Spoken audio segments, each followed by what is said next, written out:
1948 চনত আমাৰ দেশখন স্বাধীন হৈছিল আৰু স্বাধীন দেশখন যাতে সম্পূৰ্ণ সুচাৰুৰূপে শাসন কৰিব পৰা যায় সেইবাবে আমাৰ দেশত সংবিধান নিৰ্মাণ কৰা হৈছিল। আমাৰ দেশৰ সংবিধানে শাসনৰ বাবে ফেডাৰেল সিস্টেম ফলো কৰে আৰু এই সিস্টেম অনুসৰি আমাৰ দেশত দুখন চৰকাৰ গঠন হয়। এখন কেন্দ্ৰীয় চৰকাৰ, আনখন হৈছে ৰাজ্য চৰকাৰ। এই দুইখন চৰকাৰৰ মাজত পলিটিকেল পাৱাৰবোৰ এনেদৰে ভাগ কৰা আছে যাতে দেশখন সম্পূৰ্ণ সুচাৰুৰূপে চলি থাকিব পাৰে। আমাৰ দেশৰ কেন্দ্ৰীয় চৰকাৰ বাইকেমেৰেল টাইপৰ হয়, যাৰ নিয়ম অনুসৰি কেন্দ্ৰত দুখন সদন গঠিত হয়। ৰাজ্যসভা যাক উচ্চ সদন বুলি কোৱা হয়, আনহাতে লোকসভা যাক নিম্ন সদন বুলি কোৱা হয়। এই দুইখন সদন লগ হৈ পাৰ্লিয়ামেণ্ট অফ ইণ্ডিয়া অৰ্থাৎ ভাৰতীয় সংসদ গঠিত হয়। ভাৰতীয় সংসদে এই দুইখন সদনৰ লগ হৈ দেশৰ লগত জড়িত আইনসমূহ প্ৰণয়ন কৰে। উদাহৰণস্বৰূপে চিটিজেনশ্বিপ এমেণ্ডমেণ্ট এক্ট বা কা আইন। এইখন আইন অকল অসমতে নহয়, পশ্চিমবংগ, পাঞ্জাৱ, গুজৰাট আদিকে ধৰি ভাৰতৰ সকলো ৰাজ্যতে এই আইনখন প্ৰণয়ন কৰা হৈছিল। অৰ্থাৎ সহজ অৰ্থত ক'বলৈ গ'লে কেন্দ্ৰীয় চৰকাৰে যিসমূহ আইন প্ৰস্তুত কৰে সেই আইনখন সমগ্ৰ দেশতে প্ৰযোজ্য হয়। আনহাতে ৰাজ্য চৰকাৰসমূহ ইউনিকেমেৰেল টাইপৰ হয়, অৰ্থাৎ ৰাজ্য চৰকাৰত এখনে সদন থাকে। এই এখন সদনেৰে ষ্টেট লেজিছলেটিভ এছেম্বলি বা ৰাজ্যিক বিধানসভা গঠন হয়।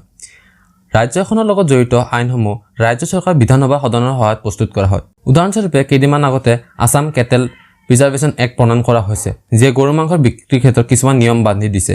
এই আইনখন যিহেতু অসমৰ বিধানসভাই প্ৰস্তুত কৰিছে সেইবাবে এইখন আইন অসমতে প্ৰযোজ্য হ'ব, ভাৰতৰ আইন ৰাজ্যসমূহত প্ৰযোজ্য নহয়। এইদৰে কেন্দ্ৰীয় আৰু ৰাজ্য চৰকাৰে নিজৰ নিজৰ ক্ষমতা অনুসৰি কিছুমান আইন প্ৰস্তুত কৰে। এতিয়া কেন্দ্ৰ চৰকাৰ আৰু ৰাজ্য চৰকাৰৰ সদনসমূহৰ বাবে বিস্তাৰভাৱে আলোচনা কৰোঁ। মই আগতে ক'লোঁ যে কেন্দ্ৰীয় চৰকাৰৰ লোকসভা আৰু ৰাজ্যসভাৰে গঠিত হয়। ফাৰ্ষ্টতে আমি লোকসভাৰ বিষয়ে আলোচনা কৰিম। লোকসভাত মেক্সিমাম 552টা মেম্বাৰ থাকিব পাৰে, কিন্তু বৰ্তমান লোকসভাত 543টা মেম্বাৰহে আছে আৰু বাকী 9টা মেম্বাৰৰ সিট খালী আছে। ইয়াৰে 7টা সিট ৰিজাৰ্ভ কৰি থোৱা আছে যদি ভৱিষ্যতে কোনো এটা অঞ্চল নতুনকৈ ভাৰতৰ অধীন হয় সেই অঞ্চলটোৰ প্ৰতিনিধিক যাতে লোকসভাত MP হিচাপে স্থান দিব পৰা যায়। আৰু বাকী দুটা সিট পূৰ্বতে এংলো ইণ্ডিয়ান কমিউনিটিৰ বাবে ৰিজাৰ্ভ কৰি থোৱা হৈছিল, কিন্তু 2020 চনত এই দুইটা সিট সম্পূৰ্ণ সাংবিধানিকভাৱে লোকসভাৰ মজিৰাৰ পৰা আঁতৰাই দিয়া হৈছে। আৰু বাকী 543টা সিট দেশৰ সকলো ৰাজ্য আৰু ইউনিয়ন টেৰিটৰীসমূহৰ মাজত জনসংখ্যাৰ ওপৰত নিৰ্ভৰ কৰি ভাগ কৰি থোৱা হৈছে। যিখন ৰাজ্যত জনসংখ্যা বেছি হয় সেইখন ৰাজ্যত লোকসভা MP সিটৰ সংখ্যাও বেছি হয়। আমাৰ অসমত ৰাজ্যত মুঠ 14টা লোকসভা সমষ্টি আছে। এই সমষ্টিসমূহৰ পৰা MP চিলেক্টৰ বাবে প্ৰত্যেক 5 বছৰৰ মূৰে মূৰে লোকসভাত ইলেকশ্যন পতা হয় আৰু য'ত জনতাই ডাইৰেক্টলি নিজৰ নিজৰ MP সমূহৰ বাবে ভোটদান কৰে। আৰু যিসকল প্ৰাৰ্থী জিকে তেওঁলোকে নিজৰ নিজৰ সমষ্টিক প্ৰতিনিধিত্ব কৰি লোকসভাত MP অৰ্থাৎ সাংসদ হিচাপে যোগদান কৰে। লোকসভাৰ MP সকলৰ কাৰ্যকাল সাধাৰণতে 5 বছৰ হয়। কেন্দ্ৰীয় চৰকাৰৰ আনখন সদন হৈছে ৰাজ্যসভা। ৰাজ্যসভাত মেক্সিমাম 250টা মেম্বাৰ থাকিব পাৰে, কিন্তু বৰ্তমান সময়ত ৰাজ্যসভাত 245টা মেম্বাৰহে আছে আৰু বাকী 5টা মেম্বাৰৰ সিট খালী আছে। ইয়াৰে 5টা সিট ৰিজাৰ্ভ কৰি থোৱা আছে যদি ভৱিষ্যতে কোনো এটা অঞ্চল ভাৰতৰ অধীন হয় সেই অঞ্চলৰ প্ৰতিনিধিক যাতে ৰাজ্যসভাত MP হিচাপে স্থান দিব পৰা যায়। ইয়াৰ উপৰি ৰাজ্যসভাত 245টা সিটৰ 12টা সিট ৰিজাৰ্ভ কৰি থোৱা আছে কলা, বিজ্ঞান, সাহিত্য আৰু সামাজিক কামৰ লগত জড়িত লোকসকলৰ বাবে। এই 12জন সাংসদক ভাৰতৰ ৰাষ্ট্ৰপতিয়ে সম্পূৰ্ণ নিজাববীয়াকৈ নিযুক্তি দিয়ে। MC মেৰী কম, শচীন তেণ্ডুলকাৰৰ দৰে খেলুৱৈ এইদৰে ৰাজ্যসভা সাংসদ হৈছে। আৰু বাকী 233টা সিট জনসংখ্যাৰ ওপৰত নিৰ্ভৰ কৰি ৰাজ্য আৰু ইউনিয়ন টেৰিটৰীসমূহৰ মাজত ভাগ কৰা আছে। বৰ্তমান সময়ত ৰাজ্যসভাত অসমৰ মুঠ 7টা সিট আছে। এইদৰে দেশৰ আন ৰাজ্যসমূহতো নিৰ্দিষ্ট সংখ্যক MP সিট ৰিজাৰ্ভ কৰি থোৱা হৈছে। প্ৰত্যেক ৰাজ্যৰে পৰা এইদৰে নিৰ্দিষ্ট সংখ্যক MP ইলেকশ্যন জিকে আৰু কেন্দ্ৰত ৰাজ্যসভা গঠন কৰে। ৰাজ্যসভাৰ ছিষ্টেম আৰু ইলেকশ্যন অলপ কমপ্লিকেটেড হয় লোকসভা আৰু বিধানসভাৰ তুলনাত।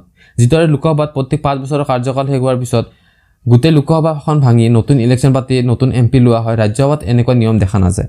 ৰাজ্যসভাত প্ৰত্যেক 2 বছৰ মূৰে মূৰে ইয়াৰ 3 ভাগৰ এভাগ সাংসদক ৰিটায়াৰ কৰি দিয়া হয়, অৰ্থাৎ ভাঙি দিয়া হয়, আৰু বাকী 3 ভাগৰ 2 ভাগ সাংসদে ৰাজ্যসভাখন চলাই নিয়ে। অৰ্থাৎ ৰাজ্যসভাৰ মজিয়া কেতিয়াও খালী নাথাকে আৰু খালী থকা সিটসমূহত নতুন মেম্বাৰৰ বাবে ইলেকশ্যনো প্ৰত্যেক বছৰতে অনুষ্ঠিত হয়।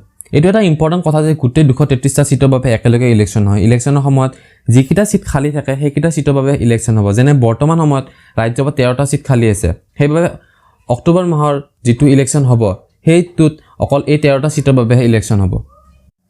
ৰাজ্যসভাৰ ইলেকশ্যনৰ সাংসদসমূহ জনসাধাৰণে ডাইৰেক্টলি ভোট নিদিয়ে, আনহাতে জনসাধাৰণৰ পৰা নিৰ্বাচিত প্ৰতিনিধি অৰ্থাৎ MLA বা বিধায়কসকলে ভোট দিয়ে। সেইবাবে কোৱা হয় যে ৰাজ্যসভাৰ প্ৰতিনিধিক জনসাধাৰণে ইনডাইৰেক্টলি ভোট দান কৰে।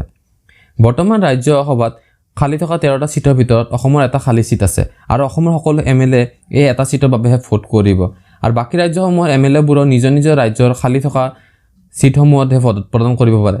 যিখন ৰাজ্যত ৰাজ্যসভা সিট খালী নাই সেইখন ৰাজ্যত MLAবোৰে ৰাজ্যসভা ইলেকশ্যনত ভোটদান কৰিব নোৱাৰে। নিৰ্বাচনত যিসকল লোকে জিকে তেওঁলোকে ৰাজ্যসভাত MP হিচাপে যোগদান কৰে আৰু এই লোকসকলে কাৰ্যকাল 6 বছৰ হয় ৰাজ্যসভাত, লোকসভাৰ 5 বছৰৰ পৰিৱৰ্তে। কেন্দ্ৰীয় চৰকাৰৰ বিষয়ে মই গোটেইখিনি কথা ক'লোঁ। এতিয়া আমি কথা পাতিম ৰাজ্য চৰকাৰৰ বিষয়ে। ৰাজ্য চৰকাৰৰ অকল এখনে সদন থাকে যাক বিধানসভা বুলি কোৱা হয়। এইখন সদনে ৰাজ্যসমূহত চৰকাৰ গঠন কৰে। ভাৰতৰ প্ৰতিখন ৰাজ্যৰ একোখন নিজা বিধানসভা আছে। অসমৰ যিখন বিধানসভা আছে তাত টোটেল 126টা সিট আছে আৰু ইয়াৰে এটাও সিট ৰিজাৰ্ভ কৰা নাই আৰু এই গোটেইকেইটা সিটত একোজন বিধায়ক আছে। এই 126টা সিট জনসংখ্যাৰ ওপৰত ভিত্তি কৰি ভাগ কৰি থোৱা হৈছে আৰু এই 126টা সিটৰ বাবে প্ৰত্যেক 5 বছৰৰ মূৰে মূৰে ইলেকশ্যন পতা হয়, য'ত জনসাধাৰণে ডাইৰেক্টলি ভোটদান কৰে। ইলেকশ্যনত জিকাৰ পিছত বিধায়কসকলে 5 বছৰৰ বাবে বিধানসভাত যোগদান কৰে আৰু ৰাজ্যৰ শাসনভাৰ চম্ভালে। এতিয়া সকলোতকৈ ইম্পৰ্টেণ্ট কথা যে কেন্দ্ৰীয় আৰু ৰাজ্য চৰকাৰ কেনেদৰে গঠিত হয়। চৰকাৰ গঠনৰ সময়ত ইলেকশ্যনত যিটো দলে সংখ্যাগৰিষ্ঠ সিট লাভ কৰে সেইটো দলে চৰকাৰ গঠন কৰে। সংখ্যাগৰিষ্ঠ মানে হৈছে 50%তকৈ বেছি সিট। কেন্দ্ৰীয় চৰকাৰ গঠনৰ সময়ত লোকসভাকে প্ৰাধান্য দিয়া হয়। লোকসভাত ইলেকশ্যনত যিটো দলে 50%ৰ বেছি সিট পায় সেই দলটোৱে কেন্দ্ৰীয় চৰকাৰ গঠন কৰে আৰু চৰকাৰ গঠন কৰা দলটোৰ লিডাৰজনক দেশৰ ৰাষ্ট্ৰপতিয়ে প্ৰধানমন্ত্ৰী পাতে। প্ৰধানমন্ত্ৰীৰ নিৰ্দেশনাত ৰাষ্ট্ৰপতিয়ে লোকসভা ৰাজ্যসভাৰ এমপিবোৰক কেবিনেট মন্ত্ৰীত্ব প্ৰদান কৰে। এইটো এটা ইম্পৰ্টেণ্ট কথা যে কেবিনেট মন্ত্ৰী বা প্ৰধানমন্ত্ৰী ৰাজ্যসভাৰ মেম্বাৰ হ'ব পাৰে বা লোকসভাৰ মেম্বাৰ হ'ব পাৰে। উদাহৰণস্বৰূপে মনমোহন সিং যেতিয়া আমাৰ দেশৰ প্ৰধানমন্ত্ৰী হৈছিলে তেতিয়া তেখেত ৰাজ্যসভাৰে মেম্বাৰ আছিলে আৰু বৰ্তমান সময়ত আমাৰ দেশৰ প্ৰধানমন্ত্ৰী নৰেন্দ্ৰ মোদী লোকসভাৰ মেম্বাৰ।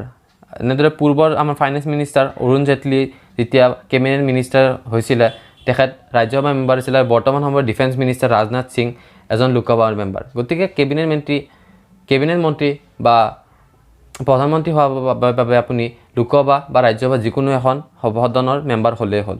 ৰাজ্য চৰকাৰ গঠনৰ ছিষ্টেমটো বহুত লেছ কমপ্লিকেটেড হয় কেন্দ্ৰীয় চৰকাৰৰ তুলনাত, কাৰণ ৰাজ্যসভাত অকল এখনে সদন থাকে। বিধানসভা ইলেকশ্যনত যিটো দলে 50%তকৈ বেছি সিট পায় সেই দলটোৱে ৰাজ্য চৰকাৰ গঠন কৰে আৰু চৰকাৰ গঠন কৰা দলটোৰ লিডাৰজনক ৰাজ্যখনৰ চিফ মিনিষ্টাৰ বা মুখ্যমন্ত্ৰী পতা হয় আৰু পিছলৈ মুখ্যমন্ত্ৰীৰ নিৰ্দেশনা অনুসৰি ৰাজ্যখনৰ ৰাজ্যপালে ৰাজ্য চৰকাৰৰ মন্ত্ৰিত্বসমূহ আন বিধায়কসমূহৰ মাজত ভাগ কৰি দিয়ে।